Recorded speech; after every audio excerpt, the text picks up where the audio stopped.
Bom, bom dia, alunos do sétimo ano, Colégio Futura, tudo bem com vocês?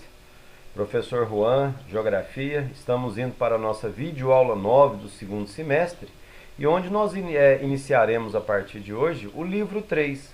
O livro 3 nós vamos trabalhar aí a primeira unidade, a unidade 1, que é a população do Brasil, a população brasileira.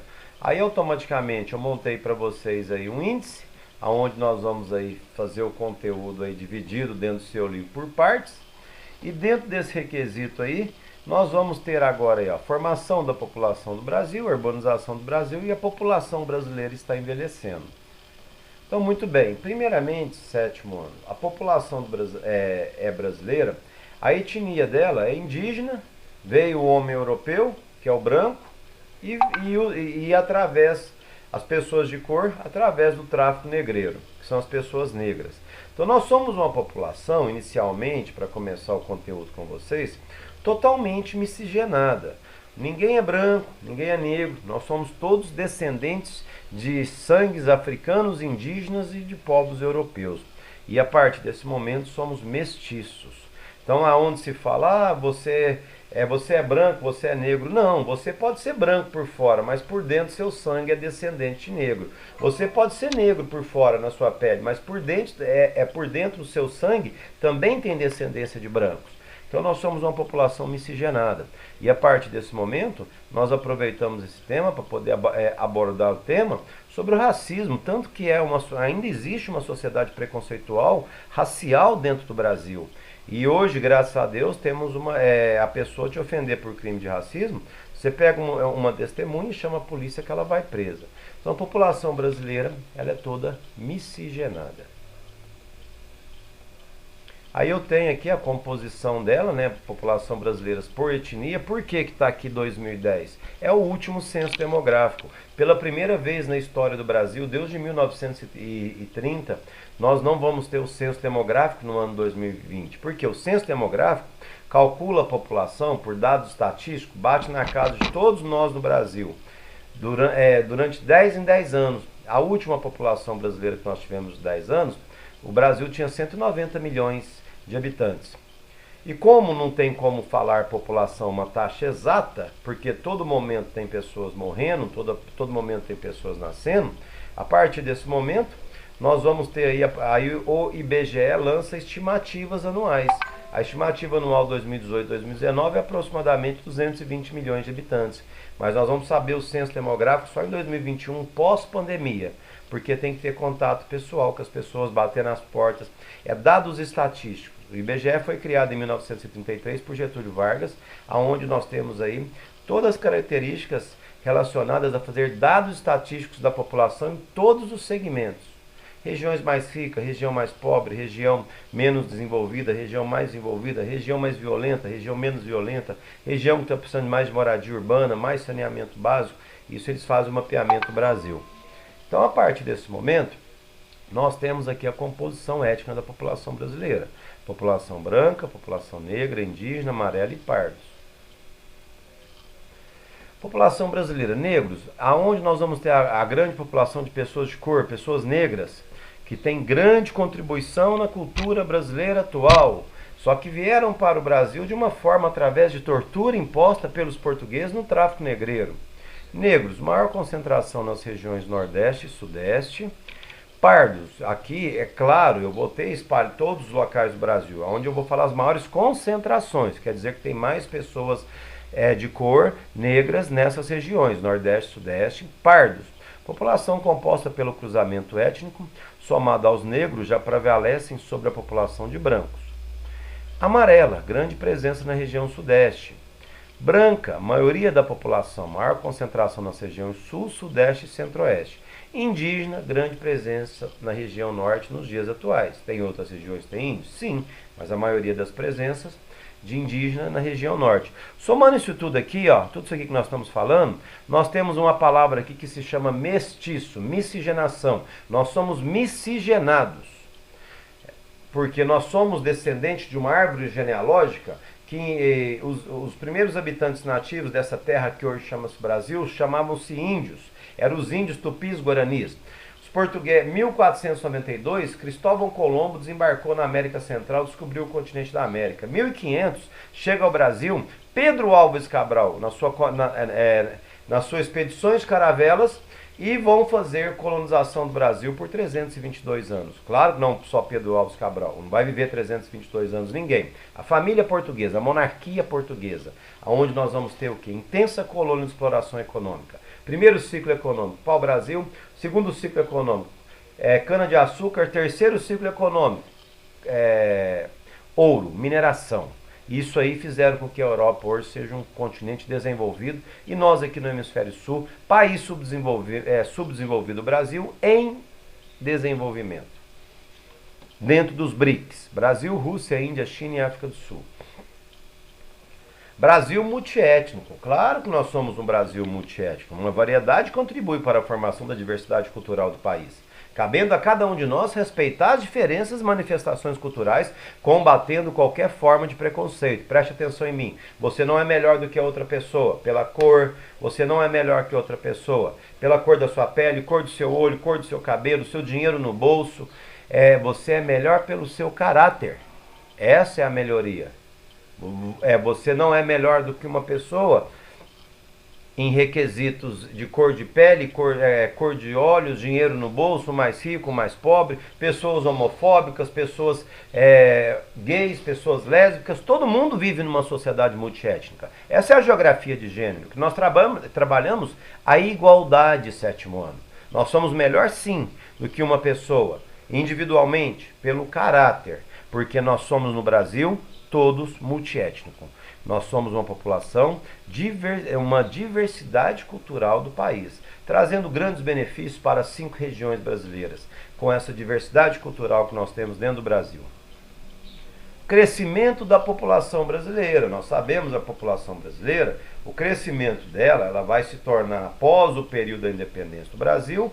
No Brasil, o Império ainda a monarquia fica aqui de 1822 a 1889, aonde nós vamos ter primeiro reinado, período regencial e segundo reinado. A monarquia vai embora em 1889, 15 de novembro de 1889 é decretada a proclamação da República. E se inicia o Brasil, a democracia de 1889 a 1930, nós vamos ter a República Velha. Aí vem o crescimento da população brasileira, região sudeste. As pessoas vão sair de todos os lugares e vão para a região sudeste na decadência da República Velha. Porque a República Velha foi um período que durou de 1889 a 1930. De um lado eu tenho, no estado de São Paulo, produtores de café, do outro lado eu tinha em Minas Gerais, produtores da pecuária do gado leiteiro. Ficou a República do Café com Leite. Os dois estados brigando pela hegemonia mundial, pela hegemonia nacional brasileira, para ver qual dos dois queriam comandar. Nesse período brasileiro, nós tivemos os coronéis. Coronéis não eram polícia, eram os fazendeiros, eram os produtores. Eram chamados de coronéis porque tinha uma importância, um status dentro da sociedade. E a partir desse momento, em 1929, nós tivemos a quebra da Bolsa de Valores norte-americana. O país mais rico do mundo quebrou, o Brasil exportava seu café quase todo para os Estados Unidos. Automaticamente, nós aqui na nossa região, aí começou um desenvolvimento maior dentro da região sudeste, porque os fazendeiros ficaram de 1889 a 1930 na plantação de café, ganhando muito dinheiro, eles investiram na indústria. Aí é onde a região sudeste é a região mais desenvolvida e a região mais rica do Brasil. A partir de 1870 a 1930, quando Getúlio Vargas aqui em 30 chega ao poder, nós vamos ter uma atração de imigrantes muito grandes, europeus, italianos, espanhóis, para substituir a mão de obra escrava, aumentando a população brasileira. Aí vem o que eu acabei de falar, o que aconteceu? A crise da Bolsa de Valores de 1929, a Grande Depressão do século XX. E a partir desse momento nós vamos ter a economia brasileira perdeu o seu maior mercado consumidor de café, que é dos Estados Unidos. A crise do setor cafeiro interrompe a necessidade de grandes contingentes de imigrantes para as lavouras. Aí nós começamos na região sudeste o quê? O desenvolvimento da indústria. Os fazendeiros ficaram de 1889, vou repetir, a 1930, 41 anos, ganhando muito dinheiro, eles vão investir na indústria no estado de São Paulo. Por isso que o estado de São Paulo é o estado mais populoso, o estado de São Paulo é o estado mais rico. Nós acabamos de ver as regiões brasileiras. A região sudeste, eu tenho aproximadamente 90 milhões de habitantes. Aí vem a população, passa a ter o crescimento vegetativo como principal indicador de crescimento. O que é o crescimento vegetativo? É a diferença entre o número de mortes e o número de nascimentos num determinado período. Como é que eu calculo ela? Taxa de natalidade menos taxa de mortalidade. Um exemplo, de cada 1000 nascimentos, as pessoas passaram de 1 ano de idade para não entrar na mortalidade infantil. E essas pessoas chegaram aí no seu desenvolvimento de vida, dessas 1000, morreram 501. Então quer dizer que a taxa de crescimento vegetativo vai ser negativa. Eu vou ter elevado crescimento vegetativo no Brasil na década de 1950 a 1970 devido à construção de Brasília em 1956 a 1960 e o início da era de Juscelino Kubitschek na presidência do Brasil e trazendo indústrias transnacionais para o Brasil, que nós vamos ver aí logo à frente a industrialização brasileira no decorrer do seu livro. Pós-década de 1980, eu tive uma queda no crescimento vegetativo, que quando eu tenho uma queda nós chamamos transição demográfica. Transição é a mudança de uma fase para outra. Evolução do crescimento anual. 2,39 em 1950, a população vem crescendo, 1960, e depois a população hoje ela vem diminuindo, porque a população hoje, um dos grandes problemas do Brasil, o Brasil tem aproximadamente 220 milhões de habitantes, a região sudeste é a região mais populosa do Brasil, com 90 milhões de habitantes aproximadamente.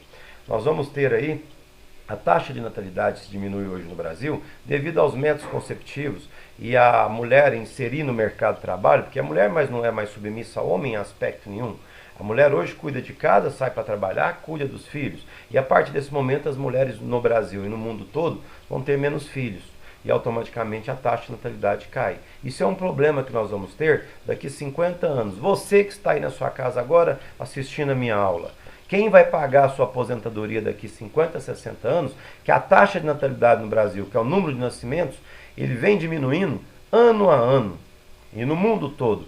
E a expectativa de vida, que é quanto mais anos se vive em sociedade, está aumentando. E lá no futuro, se não tiver jovem, porque hoje nós temos 1,8 a média da taxa de natalidade brasileira. 1 a 2 filhos por casais, já há casais que não têm filhos nenhum, ou às vezes um filho, e isso vai diminuindo a probabilidade, quando você ficar velho, quem vai pagar a sua aposentadoria, porque a tendência mundial é cada vez menos filhos, porque hoje, para colocar um filho no mundo, você tem que investir nele, se você não investir nele, o crime investe por você. Nós temos a explosão demográfica no Brasil, o rápido crescimento populacional, a população dobra em curto espaço de tempo, olha aqui de 1920 a 1980, determinado pela maior queda da taxa de mortalidade em relação à taxa de natalidade, porque com vacinas lá em 1970, sarampo, rubéola, catapora, matava como uma doença incurável. Aí vem as vacinas, a evolução da medicina também contribuindo para tudo isso. E ocorreu entre as décadas de 50 e 70 com crescimento elevado vegetativo. Taxa de natalidade, está de azul. Olha a decadência dela de 1920, tanto que era alta. Pergunta a sua avó, seu bisavó, quantos filhos eles tinham. Sua mãe, quantos filhos ela tem. Aí você vai ver que a taxa de natalidade no Brasil vai diminuindo. Faça essa comparação para mim hoje, quando você terminar de assistir meu vídeo. Taxa de mortalidade, ela vem diminuindo no Brasil, porque a medicina vem avançando. E o crescimento vegetativo, que é a diferença de pessoas, número de nascimentos com mortes. Saber desse número de nascimentos, quem sobreviveu, quem morreu. Ela teve um período alto e agora ela vem diminuindo. Quando eu falo taxa de natalidade, número de nascimentos. Taxa de mortalidade. Mortalidade de pessoas acima de 1 ano de vida. Mortalidade infantil. Criança de 0 a 1 ano de vida. Até antes de completar 1 aninho. Saber o número de mortes. Crescimento vegetativo. Diferença entre pessoas que número de pessoas que morrem e número de pessoas que sobreviveram em um determinado período. Natimortos. Crianças que nascem mortas. Taxa de fecundidade, a idade que a mulher tem para poder procriar, entre 15 e 49 anos de idade. Apesar que a partir de 39 anos de idade, a gravidez pode se tornar uma gravidez de risco. Olha a taxa de mortalidade no Brasil, esse slide que eu fiz especificadamente para vocês, ela vem caindo de 1920 até chegar no ano 2010. Melhores nas condições socioeconômicas da população, urbanização e medicina preventiva, melhoria higiênico-sanitária e médico hospitalar. Aí eu tenho aqui, Cadê ela? Pulei ela aqui. A mortalidade. Então, a mortalidade, número de pessoas que morrem acima de 1 ano de idade. De 0 a 1 ano é mortalidade infantil. 1 ano e 1 dia entra na taxa de mortalidade. Ela vem diminuindo, porque as condições vão melhorando socioeconômicas da população. A urbanização e a medicina preventiva. A medicina é um fator primordial. A medicina ela vai dar uma oportunidade para nós termos uma nova vida através quando surgir a pandemia do coronavírus. Melhoria higiênico-sanitária e hospitalar. E quando nós falamos em taxa de natalidade, quanto mais escolaridade, menos filho o casal vai ter. Quanto menos escolaridade, mais pobre for, infelizmente terão mais filhos. E quem paga o preço são as crianças.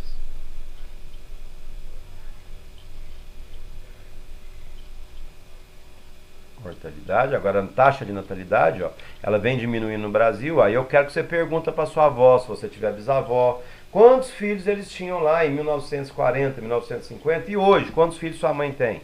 Aí você pergunta para sua mãe e para seu pai, e tanto para sua avó, se você tiver um avô também, seus familiares, por que tem menos filhos hoje? Eles vão falar para vocês o que eu estou falando para vocês. Hoje temos métodos contraceptivos, a medicina evoluída, a mulher toma remédio para evitar filho, ela tem uma forma de colocar DIU dentro do útero e tantas outras formas para se evitar filhos. Hoje nós estamos, a mulher tão avançada no século XXI, se ela quiser ter um filho, ela não precisa ter uma relação com homem e mulher. Ela pode fazer uma inseminação artificial, não depende do homem para nada. A mulher no mercado de trabalho, ocupando as melhores vagas no mercado de trabalho, um dos motivos hoje que a taxa de natalidade vai diminuir, melhoria do nível de escolaridade da população e planejamento familiar, que eu acabei de falar, os casais planejam, e custo é quando se tem escolaridade, e custo elevado na criação dos filhos na área urbana. Igual vocês têm uma oportunidade de estar no excelente colégio, que é o Colégio Futura. Escola particular, estão tendo aula online agora. Comigo aqui agora na área da geografia. E quantas crianças na sua idade, jovens, adolescentes, estão agora, milhões, sem oportunidade de ter aula porque não têm acesso à internet em casa, estudam em escolas públicas, não que a escola pública seja ruim, mas a escola particular você tem muito mais oportunidade. E aonde você, se você pegar firme comigo na geografia, pelo sistema online, você vai aprender como nós estivéssemos no presencial. Aí eu venho a população absoluta do Brasil, o censo demográfico ele se inicia em 1872, mas automaticamente, oficialmente, a partir do momento que o Getúlio Vargas cria o IBGE. Atualmente a população cresce em ritmo, a partir de 1930 é criado o IBGE em 1933, aí começa um censo com mais precisão, em 1940 o primeiro censo com mais precisão demográfica. Demografia é população. Atualmente a população cresce em ritmo menos acentuado, transição demográfica. O Brasil é o 5º país mais populoso do mundo, atrás de China, Índia, Estados Unidos e Indonésia, respectivamente. A urbanização do Brasil. O Brasil se tornou um urbano industrial a partir dos anos 1960, a partir da criação de Brasília. População um intenso êxito rural e vão vir para as cidades em todas as regiões, principalmente região sudeste, em busca de emprego. O processo industrial promove a mecanização no campo, aí automaticamente a mecanização no campo eu vou ter um desemprego, que eu não vou precisar mais de trabalhador lá para cortar a cana. A máquina faz tudo. Intenso êxito rural, mecanização no campo, estatuto do trabalhador rural e péssimas condições de vida no campo. Hoje eu tenho uma população urbana no Brasil de 86%, no campo eu tenho 14%. Consequências da urbanização. A população urbana cresce mais do que a população rural. Interfere no crescimento vegetativo ao modificar as taxas de mortalidade e natalidade. Provocou a redução do crescimento vegetativo. Foi rápido e caótico o inchamento urbano. Falamos macrocefalia urbana. As cidades não têm condições de oferecer saúde, segurança e educação, que é o básico. Aí acontece uma exclusão socioeconômica e problemas ambientais e estruturais. E aí vem os problemas urbanos, falta de moradia, poluição do ar e da água, trânsito caótico, violência, menores abandonados nas ruas, principalmente nas áreas periféricas, descaso com os moradores de rua, favelas e cortiços, transportes coletivos e, infelizmente, tráfico de drogas. Densidade demográfica, quando eu calculo o tamanho territorial dividido pela população. Aqui eu tenho os dados de 2010, do último censo demográfico, aonde eu tenho a população por regiões. Nós acabamos de estudar as regiões brasileiras. O último censo demográfico de 2010, 15 milhões. Hoje deve estar em torno aproximadamente 17, 18. Nordeste, nós vamos jogar aí em 2010 53 milhões. Só que nós já estamos em 2020, aproximadamente 55 a 57 milhões de habitantes. Vai acusar no próximo censo ano que vem. Centro-Oeste, eu tenho em torno, em 2010, 14 milhões de habitantes. Hoje eu tenho em torno de 17. Sudeste, aproximadamente hoje 90 milhões de habitantes. Último censo demográfico, 80 milhões de habitantes. E a região Sul tem aproximadamente quase 30 milhões de habitantes.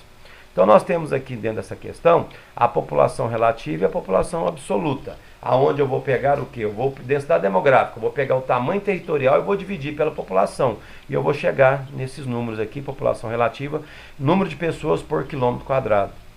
População brasileira mal distribuída pelo território, maior concentração da população na faixa litorânea e no centro-sul. Centro-sul, as regiões geoeconômicas de Pedro Pinchas, sudeste, centro-oeste e sul. Região mais populosa, sudeste, nordeste, sul, norte e centro-oeste. Olha, preste atenção nessa densidade demográfica que eu fiz com vocês. Cada mapa que eu passar vai aparecer aonde está o maior número de pessoas dentro do Brasil hoje. Olha lá, ó. Primeiro mapa, terceiro mapa, ó, só vai aumentando a população. Quarto mapa, quinto mapa. Olha a região sudeste, maior região mais desenvolvida do Brasil. Minas Gerais, São Paulo, Rio de Janeiro e Espírito Santo. E depois vem a região nordeste. Olha o terceiro mapa. Olha o vazio demográfico na região norte. Falamos inóspita, áreas demográficas inóspitas. Demografia e estudo da população. E mais um mapinha lá, para completar ele, para vocês verem a densidade demográfica do Brasil, tamanho territorial dividido pela população. E agora vem as pirâmides etárias. Preste atenção em mim. Aqui tem que ter muita atenção. A base dela, aqui ela é dividida em homens e mulheres. Aqui eu tenho de 1991, 2001 e 2010 no Brasil. Do lado de cá eu tenho homens e aqui mulheres. Aqui a idade. Quanto mais ela for maior a sua base, a taxa de natalidade é maior. Quanto maior ela for o seu topo na expectativa de vida, que é de 60 anos para cima idoso, quer dizer que a taxa de expectativa de vida ou longevidade, as pessoas estão vivendo mais. Vamos comparar 1991 ao número de nascimentos. 2000, olha a redução da natalidade e olha a expectativa de vida em 1991, como melhorou no ano 2000. 2010, diminuiu a natalidade e aumentou ainda mais a população de idosos no Brasil. O Brasil está se tornando um país de idosos. Estrutura etária, idade da população. 1980, o país apresentava predomínio da faixa etária de jovens, elevado crescimento vegetativo. No ano 2000, o Brasil apresenta queda da faixa etária de jovens, predomínio de adultos e aumento de idosos, redução do crescimento vegetativo. E aqui as referências bibliográficas da onde que eu montei esse slide. Muito obrigado, todos fiquem... vou passar a tarefa para vocês agora. A tarefa para vocês fazerem para mim, por favor. Exercício, unidade, livro 3, unidade 1, páginas 374, 375, 376. Até às 11 horas no aplicativo Zoom. Conto com vocês que vão ver meu vídeo inteiro.